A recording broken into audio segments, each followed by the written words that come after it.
Nagsisimula ang pelikula sa isang kosmikong pakikipagsapalaran, habang nag-zoom sa isang nakakabighaning nebula at dumarating sa planetang Somares. Dito, nakilala natin ang ating pangunahing karakter, si Mills, na nagpapahinga kasama ang kanyang asawa habang pinapanood ang kanilang anak na babae, si Naveen, na naglalaro sa dalampasigan. Nahihirapang sumipol si Naveen, kaya pumasok si Mills para turuan siya ng kanyang ekspertong pamamaraan. Masaya silang nagtatawanan, hanggang sa lumipat ang eksena sa isang spaceship na humaharurot sa mga bituin. Si Mills, ngayon ang ating matapang na piloto, ay nasa 2 taong misyon upang makahanap ng lunas para sa sakit ni Naveen. Gayunpaman, ang kanyang paglalakbay ay tumatagal ng isang mapanganib na pagliko nang nakatagpo siya ng isang asteroid belt. Mahuhulaan, ang ship ay nahahampas ng mga asteroid debris na nagreresulta sa isang masaklap na pag-crash landing sa isang misteryosong planetang Earth. Bumagsak si Mills sa isang putikan at natagpuan ang kanyang sarili na nag-iisang nakaligtas, kasama ang ibang mga pasahero na kalunos-lunos na nawala sa kaguluhan. Nagpadala siya ng isang signal at nagsimulang tuklasin ang isang hindi kilalang mundo. Sa lalong madaling panahon na tuklasan na may hangin sa lugar para makahinga. Di nagtagal, natagpuan niya ang isang batang babae sa cryostasis na mahimalang nakaligtas sa pag-crash. Habang dinadala niya siya sa kaligtasan, natisod siya sa isang napakalaking footprint sa putik, isang nakakatakot na malaking paa ng manok. Ang kwento ay tumatagal ng isang nakakagulat na twist, na nagpapakita na 65 milyong taon na ang nakalilipas, mayroong isang misteryosong bisita sa Earth. Determinado na iligtas ang babae, gumising si Mills agad kinabukasan, handa na para kumilos. Sinubukan niyang gamitin ang computer ng ship para hanapin ang kalahati nito ngunit wala ito sa radar. Hindi napigilan, si Mills ay nakipagsapalaran upang tuklasin, at natisod siya sa ilang malalaking buto, na nagpapahiwatig ng pagkakaroon ng mga dambuhalang mandaragit. Sa panahon ng kanyang paggalugad, siya ay nagulat sa pagsabog ng isang mainit na bulkan. Matapos makabawi mula sa kanyang naengkwentro, nakita ni Mills ang isang bagay na may kintab sa di kalayuan. Ito ang kalahati ng ship na nag-crash sa isang malayong bundok. Nang magsimula siyang magplano ng kanyang susunod na hakbang, nakita niya ang isang T-Rex sa di kalayuan ngunit tinambangan siya ng isang mas maliit na dinosaur. Pagkatapos ng matinding pakikipaglaban, nagawa ni Mills na talunin ito gamit ang kanyang baril, tinitiyak na patay na ito sa paulit-ulit na pag-atake. Gayunpaman, sa lalong madaling panahon ay nakarinig siya ng mga kakaibang ingay na nagmumula sa kakahuyan at natuklasan si Koa, ang batang babae na nagising at gumala. Hinabol ni Mills si Koa, at pareho silang bumagsak sa isang bitag, lumapag sa tabi mismo ng isang malaking patay na dinosaur. Nang mga puno ay nagsimulang ng inig, hudyat ng paglapit ng isang mas malaking hayop. Kinuha ni Mills si Koa at mabilis na tumakbo pabalik sa kaligtasan ng ship. Ginagamot niya ang mga sugat ni Koa ngunit nahaharap sa isang hadlang sa wika dahil sira ang tagapagsalin ng ship. Naging malikhain si Mills, gamit ang pulang pulbos iginuhit ni Mills ang bundok sa isang tablet na nagpapaliwanag na kung saan kailangan nilang pumunta upang makatakas. Iginuhit ni Koa ang kanyang mga magulang at binanggit ang pamilya, na nagudyok kay Mills na magsinungaling, na nagsasabing naghihintay din ang kanyang pamilya sa bundok. Nagpadala si Mills ng isa pang SOS na nagpapalam sa iba na nakahanap siya ng nakaligtas.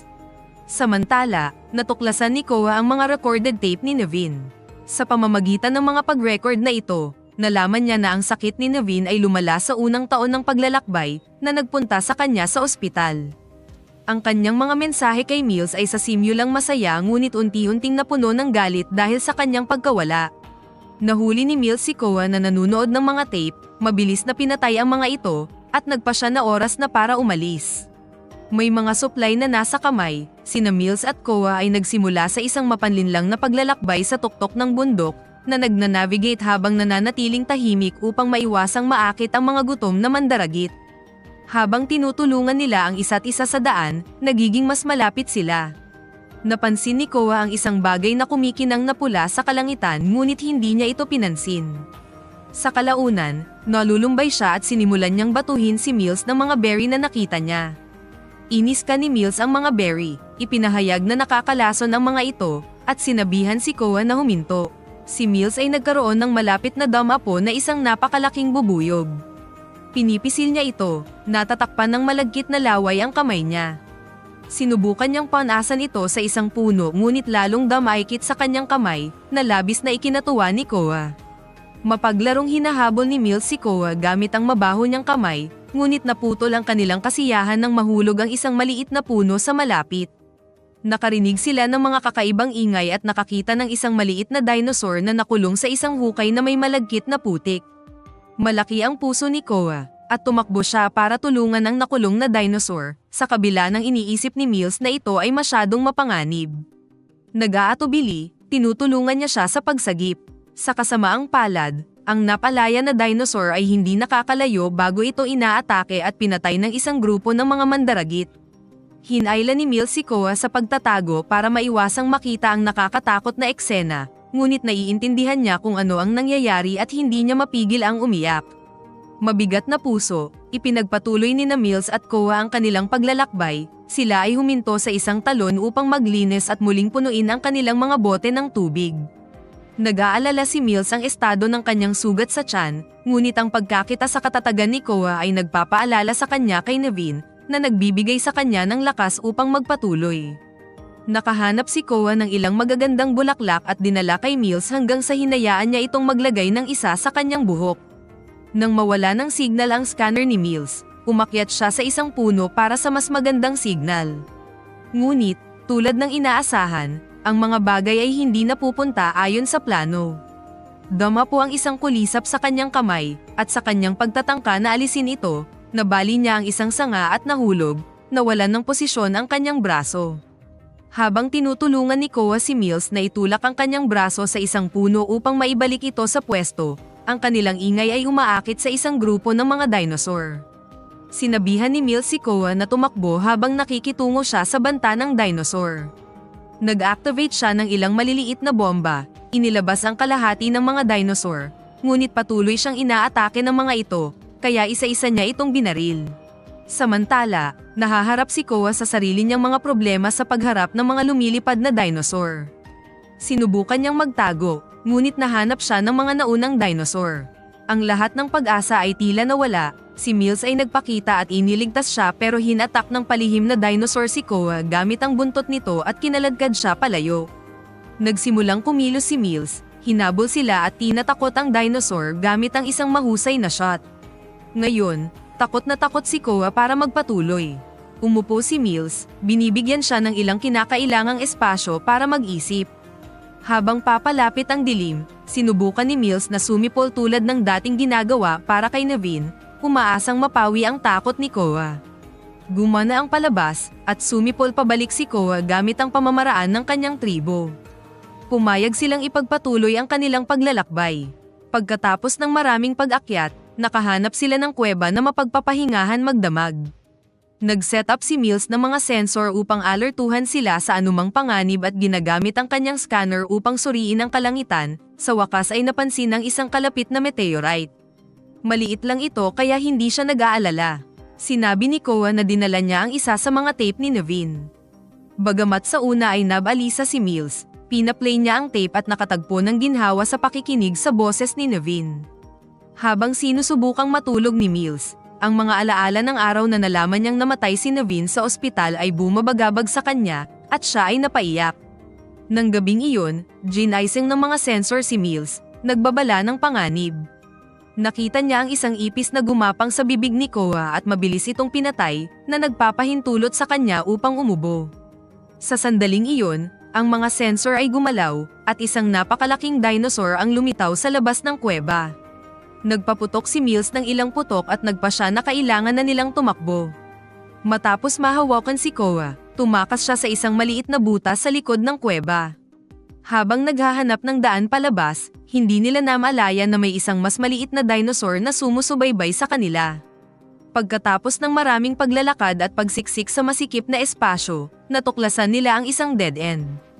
Sinusubukan ni Mills na hamukay sa isang maliit na agwat sa pagitan ng mga bato ngunit mahirap itong bangkilin. Nagalit si Koa at iginiit na magpatuloy sila para sa kapakanan ng kanyang pamilya. Sinubukan ni Mills na aminin sa kanya na patay na sila, ngunit hindi ito maintindihan ni Koa. Biglang may naisip si Mills. Gumagamit siya ng mga bomba para palakihin ang butas para gumapang si Koa, na iniabot sa kanya ang natitirang mga pampasabog para sa kaligtasan. Nakarating si Koa at nagsenyas na ligtas ito, ngunit nang subukan ni Mills na sumunod, bumagsak ang butas, naputol ang pakikipag-ugnayan kay Koa.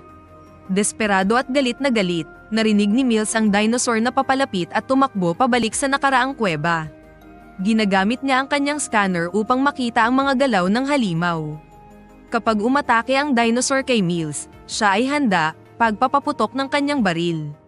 Gayunpaman, kinagat ng dinosaur ang sandata mula sa kanyang pagkakahawak at kinagat ang kanyang braso. Lumaban si Mills, gamit ang kanyang scanner para maglabas ng malakas na tunog na nakakagambala sa halimaw. Sinamantala ang pagkakataon, kinuha ni Mills ang kanyang baril at tinapos ang dinosaur. Samantala, si Koa, na ngayon ay nag-iisa, ay ginalugad ang kagubatan at lumikha ng isang pansamantalang sandata gamit ang isang malaking buto at mga poison berries, at isang dahon. Nakatakas si Mills sa kuweba at nadiskubre ang isang napakalaking meteorite na bumabagsak patungo sa planeta, na nagbabanta ng isang sakuna na kaganapan sa pagkalipol. Nataranta, hinanap ni Mills si Koa, narinig ang sigaw niya habang papalapit ang isang dinosaur. Nagtago si Koa sa loob ng isang puno ng kahoy habang nagmamadali si Mills para tulungan siya, ngunit siya ay natisod at nahulog sa kumunoy. Habang siya ay lumulubog, tinawag niya si Koa, na matapang na humarap sa dinosaur sa pamamagitan ng paghahagis ng mga bomba dito, na pinatay ang nilalang. Nang mawala na ang panganib, tinulungan ni Koa si Mills na makaalis sa kumunoy, at sila ay nagbahagi ng taos-pusong yakap. Mabilis na ipinaliwanag ni Mills ang sitwasyon ng meteorite kay Koa, at nakikipagsabayan sila sa oras upang masakop ang huling ilang milya ng kanilang paglalakbay. Sa kalaunan, narating nila ang base ng bundok. Naunang umakyat si Koa, sinigurado ang lubid upang suportahan ang bigat ni Mills habang sumusunod siya. Magkasama, nahanap nila ang kabilang kalahati ng ship at kinumpirma ni Mills na papunta na ang rescue vessel. Gayunpaman, kumulo ang galit ni Koa nang matuklasan niya ang nawasak na tangke ng cryo ng kanyang pamilya. Ibinahagi ni Mills ang kanyang dalamhati tungkol sa pagkawala ng kanyang anak na babae, si Naveen, at nangakong hindi na ito hahayaang mangyari muli. Dahil sa emosyon, niyakap ni Koa si Mills habang nagsasalo sila ng magiliw na sandali. Ngunit walang oras para sa luha. Ang mas maliliit na fragment ng meteorite ay nagsisimulang umulan sa Earth, na nagpipilit kay Mills at Koa na sumakay sa emergency pod. Nang malapit na itong take-off ni Mills, isang meteorite ang tumama sa ship, na nagpabagsak sa pod sa bundok at nawalan ng malay silang dalawa. Nang nagising si Koa, galit na galit niyang sinubukang take-off ang pod, ngunit sinabi ng computer na ito ay hindi dapat pumunta sa kasalukuyang posisyon nito. Lalong nagiging baliw ang mga bagay nang lumitaw ang isang napakalaking dinosaur at nagsimulang umatake sa pod. Dahil ang mga baril ay napadpad sa lupa, isinasapanganib ni Mills ang lahat ng ito sa pamamagitan ng pag-alis sa pod upang kunin ang sandata, ngunit malaman na hindi ito gumagana. Nang isang pangalawang dinosaur ang sumali sa away, pinamamahalaan ni Mills na ayusin ang baril habang nagtatago sa likod ng isang fragment ng ship. Napapaligiran at desperado, ginamit ni Koa ang tape ni Naveen upang lumikha ng isang hologram ng anak ni Mills, para malinlang ang mga hayop sa pag-atake dito.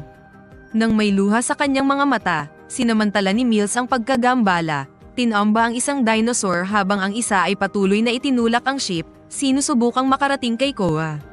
Si Mills ay hindi nag-aksaya ng oras sa pakikitungo sa pangalawang nilalang, tinitiyak na siya at si Koa ay ligtas. Nang tila malinaw na ang baybayin at nasa tamang posisyon na ang pod para ilipad, si Mills ay nakaharap ng dinosaur mula sa kuweba at bumalik ito para sa ikalawang pag-atake at hindi bumaba ng walang laban. Dinala ni Mills ang dinosaur sa mga bulkan, umaasa na ang mainit na sabog ng tubig ay magagawa, ngunit halos hindi nito masunog ang hayop. Nagpakita si Koa at sinaksak ito sa mata gamit ang bone weapon na ginawa niya kanina. Ang dinosaur ay natisod sa isa pang bulkan, at sa pagkakataong ito ay direktang tumama sa tiyan, na tinatapos ito ng tuluyan. Nang maalis ang banta, bumalik sina Mills at Koa sa pod at sumabog sa oras na bumagsak ang meteorite sa Earth, na nagtatapos sa history ng mga dinosaur. Habang lumilipad ang pod sa kalawakan patungo sa kanilang rescue vessel, ipinikit ni Mills ang kanyang mga mata at naisip na muling makakasama si Naveen.